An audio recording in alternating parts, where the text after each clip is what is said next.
आप सभी विद्यार्थियों को मेरा नमस्कार और आपका स्वागत है मेरे चैनल टॉप 5 एमएस में। मैं सौर सिंह इस वीडियो में आपके लिए लेकर आए हैं कक्षा 10 विज्ञान यूपी बोर्ड का आंसर पेपर 2025 और सेट नंबर है 6 2025 का। पेपर कोड है हमारा 824 CO। इसमें कराएंगे हम आपको 20 बहुविकल्पी प्रश्नोत्तर कॉन्सेप्ट के साथ। अगर अच्छा लगे वीडियो तो आप लाइक कर सकते हैं, बाद में प्ले लिस्ट में जाकर और बहुत सारी चीजें देख सकते हैं। इसके जो बचे हुए 5 सेट हैं वो हम यूपी प्ले लिस्ट में हैं, आप जाकर वहां पर देख सकते हैं। मैथ के भी हैं अगर आपके पास मैथ है, और आशा करता हूं आपको वीडियो अच्छा लगेगा तो आप लाइक करेंगे। तो बढ़ते हैं, देखिए 20 बहुविकल्पी प्रश्नों में। और याद रखना कि यहाँ पर जो है 7 प्रश्न हमारे पहले होंगे, वो होंगे भौतिक विज्ञान पर। फिर 6 प्रश्न जो हमारे होंगे वो होंगे रासायनिक विज्ञान पर। फिर अगले 6 प्रश्न होंगे वो होंगे हमारे पास में जीव विज्ञान पर। और जीव विज्ञान के होते हैं 2 भाग, जिसमें 6 प्रश्न आते हैं जीव विज्ञान से और 1 प्रश्न आता है हमारा पर्यावरण से। याद रखना ये उपभाग नंबर 1 है और ये उपभाग नंबर 2 है और ये उपभाग नंबर 3 है। तो शुरू करते हैं 20 बहुविकल्पी प्रश्न। तो पहला उपभाग जो हमारा बहुविकल्पी का है वो देखिए लिखा हुआ है उपभाग नंबर 1। तो पहला प्रश्न है, निम्न में से किस दर्पण, ध्यान दीजिएगा, निम्न में से किस दर्पण के द्वारा आपका प्रतिबिंब सदैव सीधा प्रतीत होता है? कैसा होगा? सदैव सीधा बनना है प्रतिबिंब। किसमें बनेगा? अवतल दर्पण में बनेगा, उत्तल दर्पण में बनेगा, समतल दर्पण में बनेगा, समतल तथा उत्तल दर्पण में बनेगा। याद रखना अवतल दर्पण में जो है वो प्रतिबिंब उल्टा बनता है, याद रखना। और एक कंडीशन आती है जिसमें सीधा बनता है, तो ये तो ऑप्शन कट गया हमारे पास में। उत्तल दर्पण में सदैव प्रतिबिंब सीधा बनता है और समतल दर्पण में भी सदैव प्रतिबिंब सीधा बनता है। तो ऑप्शन नंबर कौन सही होगा? डी सही होगा। समतल तथा उत्तल दर्पण दोनों ही, समतल दर्पण और उत्तल दर्पण में दोनों में ही प्रतिबिंब जो है आभासी बनता है और सीधा बनता है, ये आपको याद रखना है। तो यहाँ ऑप्शन सही होगा हमारे पास कौन सा? डी वाला, कि कौन से दर्पण में सीधा प्रतिबिंब बनता है? समतल और उत्तल दोनों में ही जो है प्रतिबिंब हमेशा सीधा बनता है। बढ़ते हैं हम दूसरे प्रश्न की ओर। देखिए जिस प्रकार दिया गया, यहां कह रहा है चित्र में 2 सर्वसम प्रिज्मों पर श्वेत प्रकाश की किरणें आपतित होती हैं। यानी 2 प्रिज्म है, समान है, एक को सीधा रख दिया गया है, एक को उल्टा कर दिया गया है। ठीक, संयोजन से निर्गत प्रकाश की किरण होगी, यानी यहां से एक सफेद श्वेत प्रकाश की किरण जा रही है, यहां से श्वेत प्रकाश की किरण जा रही है। जब पहले प्रिज्म से टकराएगी और टकराने के बाद में जो है ये अपने कितने 7 अवयवी रंगों में बढ़ जाएगी। 1 2 3 4 5 6 7 मान लीजिए बन जाएगी 7 किरणों में अपने। और 7 किरणों में जो होते हैं बैजनी आहा पियाना, यानी कि विव ग्योर के द्वारा बनेगी। सबसे कम विचलन होगा ऊपर रेड रंग का, यानी लाल रंग का, और सबसे नीचे जो होगा वो बैगनी रंग का होगा। ये वी हो गया हमारे पास। जब इसके बाद में टकराएगी इस प्रिज्म से, मान लीजिए इसे टकरा रही है, और टकराने के बाद क्या होगा, ये सारी फिर एक ही जगह पे मिलेंगी, और मिलने के बाद में जो है ये एक ही किरण निकलेगी, जो बाद में फिर से हो जाएगी श्वेत प्रकाश किरण। कैसी हो जाएगी? श्वेत प्रकाश किरण। तो ध्यान दीजिएगा जब निर्गत होगी तो दोबारा से हमारे पास क्या हो जाएगी? श्वेत प्रकाश किरण निकलेगी। लाल बैगनी पीली में से कोई भी किरण नहीं निकलेगी, क्योंकि एक सीधा प्रिज्म है और एक हमारा उल्टा प्रिज्म है। जब यहाँ श्वेत प्रकाश किरण जाएगी, प्रिज्म से टकराएगी, 7 रंगों में बटेगी, फिर प्रिज्म से टकराएगी, ये 7 रंग फिर से आधार की तरफ जाएंगे, और ये जो है वो हमारे पास श्वेत प्रकाश किरण हमें निकल के आएगी। तो यहाँ ऑप्शन नंबर कौन सही होगा? ए वाला सही होगा, श्वेत प्रकाश किरण। आगे बढ़ते हैं, देखिए अगले प्रश्न की ओर, जो इस प्रकार दिया गया है। कहा गया उत्तल लेंस है, उत्तल लेंस के एफ यानी फोकस 1 है पहला वाला, तथा 2F के बीच स्थिर किसी वस्तु का प्रतिबिंब बनता है। तो उत्तल लेंस में F और 2F के बीच में अगर रखी जाए वस्तु तो प्रतिबिंब कैसा बनेगा? वास्तविक, छोटा तथा उल्टा। ठीक है, आभासी, बड़ा तथा सीधा, आभासी, बड़ा तथा उल्टा, और वास्तविक, बड़ा तथा उल्टा। तो याद रखना यहाँ उत्तल लेंस की बात कर रहे हैं, तो यहाँ प्रतिबिंब बनता है वास्तविक, और बनता है उल्टा, और बनेगा बड़ा, क्योंकि ये F और 2F के बीच में रखी हुई वस्तु है। तो यहाँ पर आएगा वास्तविक, बड़ा और उल्टा। ऑप्शन नंबर होगा सही यहाँ पर डी वाला। ये ऑप्शन याद रखिएगा, नियम याद रखिएगा कहाँ क्या बन रहा है इसलिए। तो बढ़ते हैं देखिए अगले प्रश्न की ओर, जो इस प्रकार है। यहाँ कह रहा है कि किस दृष्टि दोष के निवारण में द्विफोकसीय, यहाँ देखिए द्विफोकसीय लेंस का उपयोग होता है? निकटदेशी दोष में, जरादृष्टि दोष में, दूरदेशी दोष में, या इन सभी में? तो यहाँ द्विफोकसी की बात कर रहा है। निकटदेशी दोष और दूरदेशी दोष में एक फोकसी का होगा, क्योंकि निकटदेशी दोष में हमें जरूरत पड़ती है अवतल, अवतल लेंस की, ध्यान दीजिएगा। और दूरदेशी दोष के लिए हमें चाहिए होता है उत्तल लेंस, उत्तल लेंस। ठीक, और जरादृष्टि दोष के लिए उत्तल और अवतल दोनों की आवश्यकता होती है। इसलिए याद रखना कि द्विफोकसी लेंस जो है वो जरा दृष्टि दोष में प्रयोग किया जाता है। तो यहाँ ऑप्शन सही है हमारे पास सी, वो सी पहले लिख दिया, बी बाद में लिख दिया, तो यहाँ पर आप बी कर सकते हैं। तो ये हमारा हो गया जाएगा ऑप्शन सी। ठीक है, तो बी ऑप्शन हमारा जो है बिल्कुल सही है। जरा दृष्टि दोष। अब बढ़ते हैं देखिए अगले प्रश्न की ओर, जो हमारा इस प्रकार है। यहाँ कह रहा है कॉलम ए, यानी ये कॉलम दिया हुआ है, इसमें भौतिक राशियों के मात्रक दिए, यानी ये मात्रक है हमारे पास में। सुमेर करना है कॉलम बी में दी गई भौतिक राशियों से कर सही मिलान चुनना है, यानी इनमें से मिलान करना है और इन ऑप्शन में से 4 में से हमें चूज करना है। तो अगर मात्रक हमें पता है तो फटाफट, और जो मात्रक आपको पता है पहले वो मिला लीजिए, अगर इनमें मिल जाते हैं तो हमारा काम हो जाएगा। जैसे हम मान दे ओम मीटर है, मान लीजिए आपको नहीं मालूम, वैसे तो मुझे तो मालूम है प्रतिरोधकता का होता है, मान लीजिए भूल गए। वाट का पता है क्या होता है, विद्युत शक्ति, तो वाट का विद्युत शक्ति को मिलाइए, यानी 2 से 2 मिला दिया हमने, 2 वाले से 2, देखिए यहाँ पर 2 वाले से 2 है, यहाँ 2 वाले से 1, यहाँ काट दीजिए, 2 वाले से 2 यहाँ पर है, 2 वाले से यहाँ 4 है, यहाँ 3 है, यानी ये सब कट गए, ऑप्शन अपने आप ही सही हो गया। कौन सा नंबर हमारे पास हो गया, ए ऑप्शन सही है। फिर मिला के देखते हैं, देखो ओम मीटर किसका मात्रक होता है, वो होता है प्रतिरोधकता का, यानी पहले का 3 यहाँ मिल रहा है, बिल्कुल सही है। कूलाम किसका होता है, आवेश का, कूलाम किसका मात्रक होता है, आवेश का मात्रक कूलाम होता है, देखिए तो 3 का चौथा हो गया। और ओम किसका मात्रक होता है, प्रतिरोध का, यानी चौथे का पहला, देखो चौथे का पहला मिल गया। यानी अगर एक हमें अच्छे से याद है, अगर वो कहीं और नहीं है तो सारे काट दीजिए और जो ऑप्शन मिल रहा है वो हमारा आंसर हो जाएगा। अब याद रखना कि ओम मीटर किसका मात्रक होता है, वो प्रतिरोधकता का मात्रक होता है। वाट किसका मात्रक है, विद्युत शक्ति का मात्रक है। कूलाम किसका मात्रक है, आवेश का मात्रक है। ओम किसका मात्रक है, प्रतिरोध का मात्रक है। और यहाँ ऑप्शन लगाइए और हमारा क्लियर हो गया। ये 5 प्रश्न हो गए, 15 और बचे हैं आपके लिए। अगर यहाँ तक अच्छा लगा हो वीडियो तो आप लाइक कर सकते हैं, अगर अभी अच्छा नहीं लगा है तो आगे आप देख सकते हैं। आपको अच्छा लगे जहां पर, वहां पर आप लाइक कर सकते हैं। कोई कमी दिखे तो आप कमेंट बॉक्स में उस कमी को भी लिख सकते हैं, और बाद में एक बार विजिट करिएगा, प्लेलिस्ट में जाकर अपनी सुविधा के अनुसार जो भी चाहे वो देख सकते हैं। तो बढ़ते हैं हम देखिए छठे प्रश्न पर। देखिए जो इस प्रकार है, यहाँ कहा गया है कि 110 वाट, वाट क्या होता है, किसका मात्रक, शक्ति का। शक्ति को नोट करते करते करते हैं पी से, तो यहाँ शक्ति हो गया पी बराबर हो गया हमारे पास 110 वाट।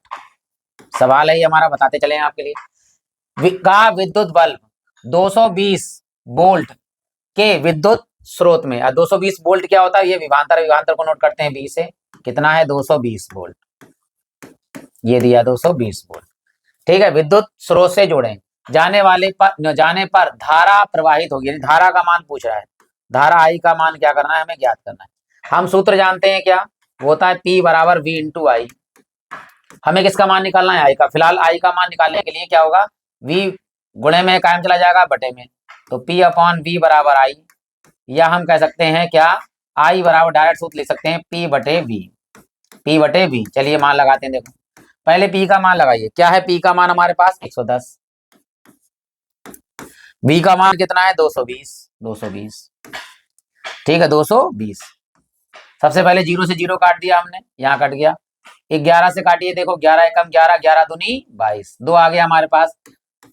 आई बराबर 1/2, अगर 1/2 नहीं है, यानी आधा है, आधा अगर हम भाग करेंगे तो कितना आएगा 0.5 एम्पियर। और अगर भाग करना चाहें तो आप भाग कर सकते हैं, 2 से भाग करना 1 को नहीं जाएगा, 0 लगाइए, पॉइंट लगाइए, यहाँ 0 लगाते हैं और 2 पंजे हो जाता है 10, ये हो गया। और धारा का मात्रा क्या होता है, एम्पियर, तो यहाँ ए से नोट करेंगे, तो यहाँ ऑप्शन कौन सही है हमारे पास में, यहाँ सही है 0.5 एम्पियर, ये हमारी धारा इस सवाल के लिए आई है। अब बढ़ते हैं देखिए हम अगले प्रश्न की ओर। अगर कोई डाउट लगा हो कहीं पर आप, तो आप यहाँ पर जो है कमेंट कर सकते हैं, ठीक है, हम उसको आपको जो है वहीं पर कैप्शन में जो भी है वो लिखना, सोल्यूशन इसका लिख देंगे। चलिए फिलहाल आगे बढ़ते हैं। यहाँ लिखा है किसी धारावाहिक लंबी प्रणालिका, एक लंबी प्रणालिका है धारावाहिक के भीतर चुंबकीय क्षेत्र होगा, यानी उसके अंदर जो चुंबकीय क्षेत्र होगा वो कैसा होगा, शून्य होगा, समान होगा, सिरों पर बढ़ता है या सिरों पर घटता है। तो याद रखना, जब कोई प्रणालिका है लंबी सी, उसके अंदर चुंबकीय क्षेत्र जो होगा वो, उसमें जो समांतर किरणें होती है चुंबकीय क्षेत्र की, वो हर जगह पे कहीं पर भी छेद नहीं करती है एक दूसरे को, हर जगह पर जो है प्रणालिका के अंदर चुंबकीय क्षेत्र बिल्कुल समान होगा। तो यहाँ ऑप्शन नंबर कौन सही होगा, बी सही होगा, कि एक धारावाहिक लंबी प्रणालिका के भीतर चुंबकीय क्षेत्र हर तरफ क्या होता है, समान होता है। ऑप्शन नंबर बी हमारा सही है। अब बढ़ते हैं देखिए अगले प्रश्न की ओर। यहाँ लिखा है देखिए उपभाग नंबर आ गया 2, यानी 7 प्रश्न हमारे हो गए भौतिक विज्ञान के उपभाग नंबर 1। अब आएंगे उपभाग नंबर 2, यहाँ पे 6 प्रश्न कराएंगे, जो होगा हमारे पास में किसका, रासायनिक विज्ञान का। देखिए निम्नलिखित में से कौन समजातीय श्रेणी है। समजातीय श्रेणी का मतलब होता है जिसमें हमारे पास CH2 क्रमशः जुड़ रहे हो, पहला काम यह है। और जो समूह हो, ग्रुप हो, वो अगर जुड़ रहा हो तो वो सब में बराबर बराबर जुड़ रहा हो, जो समय इसमें जो पहले जुड़ा हो वो दूसरा, यानी कार्बोक्सिलिक अम्ल जुड़ा हुआ है, या एल्डिहाइड ग्रुप जुड़ा हुआ है या हमारा अम्लीय ग्रुप कोई भी जुड़ा हुआ है या कीटोन ग्रुप जुड़ा हुआ है, कोई भी ग्रुप जुड़ा हुआ है तो वो सब में बराबर बराबर होना चाहिए। तो देखिए यहाँ पर क्या है, यहाँ पर CH4 है यानी मेथेन, यहाँ पर C2H6 हो गया यानी कि एथेन। यहाँ पे देखो C में एक बड़ा, H में दो बड़े, यानी ये तो सही है ऑप्शन हमारे पास। ये पहला वाला तो काम हो गया। यहाँ ऑप्शन देखने कौन सा वाला सही है, तो पहला वाला ऑप्शन क्लियर है कि ये सजातीय श्रेणी हमारी है। दूसरे में बढ़ते हैं, देखो यहाँ पर OH ग्रुप है और यहाँ पर OH ग्रुप नहीं है। ये रखना, यहाँ पर OH ग्रुप है और यहाँ पर OH ग्रुप नहीं है, तो ये काट दीजिए, तो नहीं होगा हमारे पास। ठीक, यहाँ आगे आगे यहाँ हमारे पास OH है और यहाँ पर हमारे पास OH है। ठीक है, क्लियर हो गया। यहाँ देखिए C1 C2 हो गए, यानी C बढ़ गया 1, C बढ़ गया 1। H यहाँ पर 3 है, यहाँ पर H कितने हो गए 5, तो यहाँ कितने बढ़ गए 2 बढ़ गए, यानी CH2 बढ़ गया। और यहाँ पर जो ग्रुप है हमारे पास वही ग्रुप हमारे पास यहाँ पर है। क्लियर हो गया, यानी दोनों ग्रुप, यानी अल्कोहल ग्रुप इधर भी है, अल्कोहल ग्रुप यहाँ पर भी है, तो यानी ये भी ऑप्शन हमारा सही हो गया। दो ऑप्शन हमारे क्लियर हो गए, पहला और तीसरा। यहाँ बढ़ते देखिए, यहाँ पर देखिए कार्बोक्सिलिक एसिड ग्रुप जुड़ा हुआ है COH, यहाँ पर COH नहीं है, तो ये ऑप्शन हो गया हमारा कैंसिल। तो यहाँ पर ग्रुप यहाँ जुड़ा नहीं था, यहाँ जुड़ा है, यहाँ पर भी नहीं जुड़ा, यहाँ भी जुड़ा है, तो ये दोनों तो गए हमारा कैंसिल। ये दोनों बिल्कुल सही है, यहाँ जो ग्रुप है वहां ग्रुप है, CH2 यहाँ भी जुड़ा हुआ है, CH2 यहाँ जुड़ा हुआ है, तो ऑप्शन नंबर पहला और तीसरा जहाँ है वहां टिक लगा दीजिए। पहला और तीसरा पहले ए ऑप्शन में है, तो यहाँ जो ऑप्शन सही होगा सजातीय श्रेणी का वो होगा ऑप्शन नंबर 1 और ऑप्शन नंबर 3। आशा करता हूँ कि कॉन्सेप्ट समझ में आ गया होगा, अच्छा लगा होगा। फिलहाल बढ़ते हैं अगले सवाल की ओर। देखिए जो इस प्रकार है, यहाँ क्या है कि एथेनॉल, एथेनॉल में क्रियात्मक समूह कौन सा है? एथेनॉल में क्रियात्मक समूह कौन है? ये कार्बोक्सिलिक अम्ल का समूह है, तो यहाँ पर तो कार्बोक्सिलिक अम्ल लिखा ही नहीं, तो ये ऑप्शन काट दीजिए, बी ऑप्शन में आ जाइए। ये कौन सा है? Double bond C double bond O, ये कीटोन समूह है, तो ये भी काट दिए, कीटोन नहीं है, नून लगता है वहां पे कीटोन हो गया। ये हमारे पास आ गया एल्डिहाइड, ये एल्डिहाइड ग्रुप है, ये एल्डिहाइड भी नहीं है यहाँ पर। ये आ गया हमारे पास एल्कोहल, हल ग्रुप नहीं नाल जुड़ता है, तो यहाँ पर एल्कोहल ग्रुप हमारे पास जुड़ा हुआ है, जो है हमारे पास सिंगल बॉन्ड OH, तो ये एल्कोहल ग्रुप एथेनॉल बनाता है, तो एथेनॉल में OH ग्रुप जुड़ता है, इसलिए यहाँ ऑप्शन नंबर कौन सा है? C सही है। आशा करते हैं समझ में आया होगा ये कॉन्सेप्ट। फिर बढ़ते हैं देखिए अगले प्रश्न की ओर, जो यहाँ पर है इस प्रकार। कह रहा 1 विलियन लाल लिटमस पेपर को क्या कर देता है बेटा? नीला कर देता है। इस विलियन का संभावित pH मान पूछ रहा है कि कौन सा होगा। सबसे पहले हमें पता होना चाहिए कि अम्ल कौन होते हैं, क्षार कौन होते हैं। देखो अगर नीले को, अगर नीला लाल हो जाए, लाल हो जाए तो जो है ये अम्ल कहलाता है, और अम्ल का जो pH मान होता है वो 0 से बड़ा होकर कहाँ तक? 7 से छोटा होता है। pH मान 0 से लेकर 7 तक होता है। जब नीले को लाल कर दे तो अम्ल कहलाता है। अब अगर लाल को नीला कर दे, लाल लिटमस पेपर को क्या कर दे? नीला कर दे। अगर नीला कर दिया जाए तो ये कहलाता है क्षार, और क्षार कहलाता है तो इसका pH मान जो है वो 7 से बड़ा होता है pH मान, और 14 तक होता है, 14 से कम तक, यहाँ तक होता है। तो यहाँ हमें देखना है क्या हो रहा है, लाल से नीला हो रहा है, लाल से नीला मतलब क्षार, क्षार का pH मान 7 से बड़ा होगा, 7 से बड़ा। ये 2, ये 3, ये 5, ये तीनों अम्ल हैं, लेकिन ये विलेन कौन सा होगा? क्षारीय होगा, और क्षारीय विलेन का pH मान जो है वो 7 से बड़ा होगा। ये ऑप्शन हो गया हमारा 8 सही होगा। उदासीन विलेन होगा, यानी शुद्ध जल का pH मान कितना होता है? वो 7 होता है। उदासीन विलेन या शुद्ध pH मान कितना होगा? 7 होगा, तो यहाँ पर होगा ऑप्शन 7। आप बढ़ते हैं देखिए अगले प्रश्न की ओर, जिस प्रकार दिया गया, यहाँ कहा गया CaOCl2 का प्रचलित नाम कौन सा है? CaOCl2 यानी कि कैल्शियम ऑक्सीक्लोराइड, इसका नाम है कैल्शियम ऑक्सीक्लोराइड का प्रचलित नाम कौन सा है? बेकिंग पाउडर है, प्लास्टर ऑफ पेरिस है, ब्लीचिंग पाउडर है, या धावन सोडा है? तो याद रखना CaOCl2 ये होता है ब्लीचिंग पाउडर का नाम होता है, तो यहाँ ऑप्शन नंबर कौन सा सही है?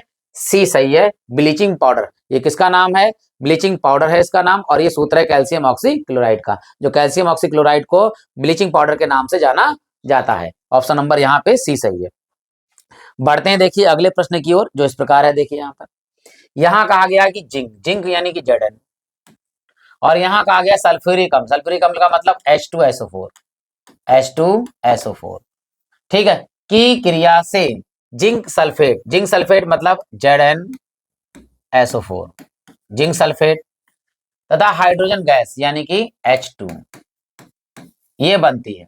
तो अभिक्रिया इनमें से कौन सी है? संयोजन अभिक्रिया है, वियोजन अभिक्रिया है, विस्थापन अभिक्रिया है, द्विविस्थापन अभिक्रिया है। क्या हो रहा है देखिए यहाँ पर, मैं यहाँ लिख के भी दिखा देता हूँ आपके लिए। Zn प्लस H2SO4 यानी सल्फ्यूरिक अम्ल, और क्या बना यहाँ देखिए ZnSO4 और क्या निकल गई हमारे पास यहाँ पर हाइड्रोजन गैस हमारी निकल गई। अब देखिए यहाँ पर क्या हुआ, सबसे पहले Zn ने क्या किया, H2 को हटाया, उसकी जगह पर लग गए। देखो संयोजन अभिक्रिया क्या होती है, जब दो या दो से अधिक तत्व जुड़ते हैं तो एक तत्व बनाता है तो संयोजन, ये तो संयोजन है नहीं, काट दीजिए। वियोजन अभिक्रिया क्या होती है, एक जो तत्व होता है वो दो या दो से अधिक भागों में टूट जाए तो वियोजन अभिक्रिया होती है, वो भी नहीं है, खत्म हो गया। विस्थापन अभिक्रिया क्या होती है, जब एक अधिक क्रियाशील वाला तत्व कम क्रियाशील वाले तत्व को हटाकर उसके स्थान पर ग्रहण हो जाता है तो उसे कहते हैं कौन सी, विस्थापन अभिक्रिया। तो यहाँ पे ऑप्शन सही है विस्थापन अभिक्रिया। अब द्विविस्थापन क्यों नहीं है, द्विविस्थापन का मतलब होता है जो आपस में आदान प्रदान हो जाए, यानी एक स्थान दूसरे स्थान पर और दूसरा पहले स्थान पर बढ़ जाता है तो उसे हम द्विविस्थापन अभिक्रिया होते हैं। यहाँ पर ऐसा कुछ नहीं है, तो यहाँ पर जो होगा वो होगा विस्थापन अभिक्रिया होगी, क्योंकि अधिक क्रियाशील वाला Zn H2 को हटाता है, वहां पर उस अपनी जगह में बढ़ जाता है, तो इसलिए जो है ये विस्थापन अभिक्रिया है। आशा करते हैं यहाँ समझ में आया होगा। अब बढ़ते हैं देखिए अगले प्रश्न की ओर, जो इस प्रकार है। यहाँ कह रहा है देखो, निम्नलिखित में कौन उभयधर्मी ऑक्साइड है। उभयधर्मी ऑक्साइड बताते हैं क्या होता है उसके बारे में, कि पहला कह रहा है कैल्शियम ऑक्साइड है, जिंक ऑक्साइड है, फेरस ऑक्साइड है या कॉपर ऑक्साइड है। तो यहाँ पर सबसे पहले उभयधर्मी ऑक्साइड होते क्या है, वह ऑक्साइड जो अम्लों और क्षारों के साथ अभिक्रिया करने के पश्चात लवण और जल बनाते हैं उन्हें हम उभयधर्मी ऑक्साइड कहते हैं। फिर याद रखना कि उभयधर्मी ऑक्साइड वे होते हैं जो क्षार और अम्ल दोनों के साथ अभिक्रिया करके लवण और जल बनाते हैं, वे उभयधर्मी ऑक्साइड कहलाते हैं। तो यहाँ पर जो उभयधर्मी ऑक्साइड है वो है zinc oxide. Option number B हमारा बिल्कुल सही है। कॉन्सेप्ट के साथ याद रखिएगा। 13 प्रश्न हो गए, यानी 7 6 13, यानी दूसरा उपभाग भी खत्म हो गया। अब तीसरा उपभाग आता है जो है जीव विज्ञान पर, उसमें 6 प्रश्न जीव विज्ञान के होंगे और एक पर्यावरण का होगा, 7 प्रश्न टोटल होंगे। तो शुरू करते हैं जीव विज्ञान का प्रश्न, और यदि वीडियो अच्छा लगा हो आप तो आप लाइक कर सकते हैं। बढ़ते हैं देखिए इस प्रश्न की ओर, क्या कह रहा है उपभाग 3 में, निम्न में से कौन जल कह रहा है जल एवं खनिज के संवहन के लिए उत्तरदायी है। जाइलम है, फ्लोएम है, फल है, बीज है। याद रखना जहां जल आ जाए यानी जड़ से जल लिया जाए, खनिज लवण लिए जाए तो वो जाइलम का काम होता है। तो ऑप्शन नंबर ए सही है हमारा, जाइलम।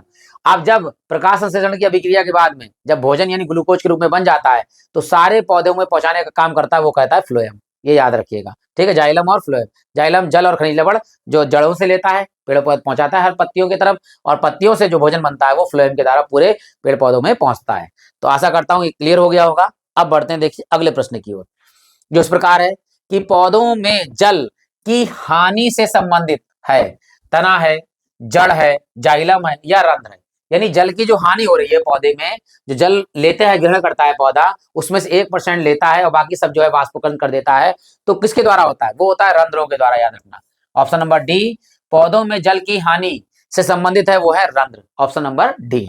बढ़ते हैं देखिए अगले प्रश्न की ओर, जो इस प्रकार है। देखिए यहां कह रहा है कि निम्नलिखित में से कौन सा पादप हार्मोन्स, यहाँ पूछा है इनमें से कौन सा पादप हार्मोन्स है, यानी पौधों का हार्मोन्स कौन सा है, ऑक्सिन है, जिबरेलिन है, साइटोकाइनिन है या इनमें से सभी हैं। तो याद रखना कि जो पादप हार्मोन्स है ये तीनों पादप हार्मोन्स है, ऑक्सिन भी पादप हार्मोन्स है, जिबरेलिन भी पादप हार्मोन्स है, साइटोकाइनिन भी पादप हार्मोन्स है। तो यहाँ पे ऑप्शन नंबर सही हो जाएगा कौन सा वाला, डी वाला। इनमें से सभी ऑप्शन जो है वो पादप हार्मोन्स के अंतर्गत आते हैं। अब बढ़ते हैं देखिए अगले प्रश्न की ओर, जो इस प्रकार है। यहाँ कह रहा है गुलाब, रोज जिसे कहते हैं, गुलाब के पौधे को उगाने के लिए निम्न में से कौन सी विधि उपयोगी है। यानी गुलाब के पौधे उगाने हैं तो उनमें कौन सी विधि जो है वो सबसे उपयोगी है। यहाँ कह रहा है कायिक प्रवर्धन, मुकुलन या पुनरुद्भवन या इनमें से सभी, यानी सभी करना है। यहाँ साफ साफ लिखा है कौन सी विधि उपयोगी है, सबसे उपयोगी कह सकते हैं। तो याद रखना क्या होता है कि हम गुलाब के पौधों की टहनी काटते हैं, उसमें कलम बनाते हैं, कलम बना के बाद गाड़ते हैं तो एक नया गुलाब का पौधा हमें प्राप्त हो जाता है। इस पूरी प्रक्रिया को कहते हैं कायिक प्रवर्धन। तो याद रखना कि गुलाब के पौधे को उगाने के लिए कायिक प्रवर्धन विधि का उपयोग किया जाता है। तो ऑप्शन नंबर यहाँ कौन सही है, ए सही है। अब बढ़ते हैं देखिए 18वें प्रश्न की ओर। 18वें प्रश्न की ओर देखिए, जो इस प्रकार है कि निम्नलिखित में से कौन मानव में उत्सर्जन तंत्र का भाग नहीं है। ध्यान दीजिएगा, मानव के अंदर जो उत्सर्जन तंत्र है उसमें कौन सा भाग जो है इनमें से नहीं है।